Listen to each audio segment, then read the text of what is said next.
उन्होंने 13 महीने आंदोलन किया, उसमें 850 किसानों का कत्ल किया इस भाजपा सरकार ने।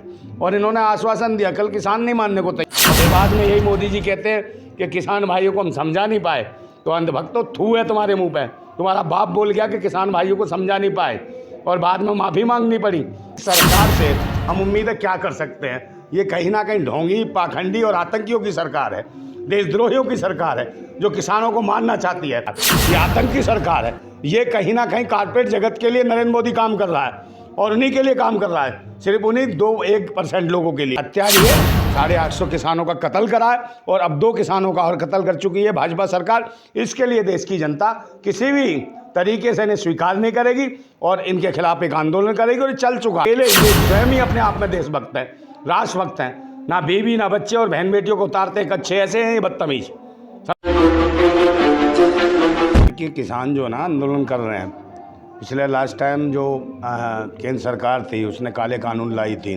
किसानों की एमएसपी का रेट आज का मुद्दा नहीं है, पिछले कई वर्षों से। और तो कांग्रेस सरकार से भी ये एमएसपी का रेट मांगते रहे हैं, कांग्रेस ने भी नहीं दिया।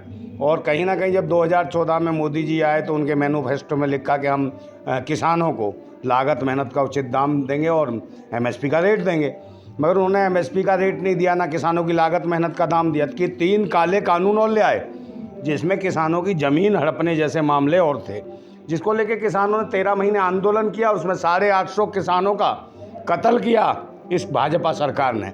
और इन्होंने आश्वासन दिया, कल किसान नहीं मानने को तैयार थे। ये कहते थे किसान नहीं है। अरे भाई, किसान नहीं है, ये कहते थे आतंकवादी हैं, पाकिस्तानी है, खालिस्तानी है, हलाला की पैदाइश। अरे भूतने के हो, हलाला की पैदाइश नहीं है, तुम मुँह काला की पैदाइश हो। बताओ तुम्हारे कहाँ मुँह काला की पैदाइश हुआ हो तुम्हें पता नहीं किसान नहीं है। और फिर बाद में यही मोदी जी कहते हैं कि किसान भाइयों को हम समझा नहीं पाए। तो अंधभक्तों, थू है तुम्हारे मुंह पे। तुम्हारा बाप बोल गया कि किसान भाइयों को समझा नहीं पाए और बाद में माफ़ी मांगनी पड़ी। और ये हालत इसलिए हुई कि दोबारा किसान क्यों आए, क्योंकि 2 साल हो गए एमएसपी के रेट की बात करी, नहीं दिया तो किसानों को मजबूरन आना पड़ा और आंदोलन कर रहे हैं। आज देखो किसानों की आज भी शहादत दी, एक युवा भी बेचारे को उसके सर में गोली मार दी।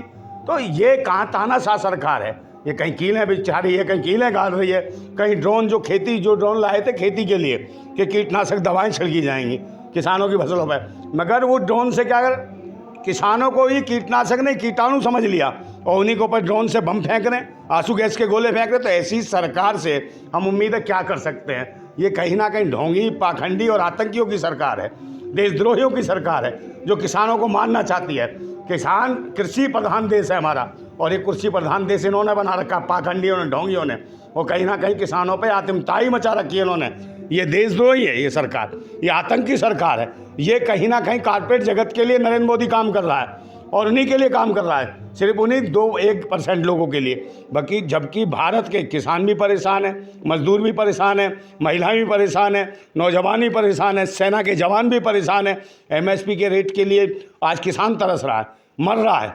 तो ये हत्यारी है, 850 किसानों का कत्ल करा है और अब 2 किसानों का और कत्ल कर चुकी है भाजपा सरकार। इसके लिए देश की जनता किसी भी तरीके से इन्हें स्वीकार नहीं करेगी और इनके खिलाफ एक आंदोलन करेगी। और चल चुका है, एक बिगल बच चुका है और बचना मुश्किल है इस केंद्र सरकार का। और फिर देख लेना कि ईवीएम जो मशीन है इसके खिलाफ विरोध भी है।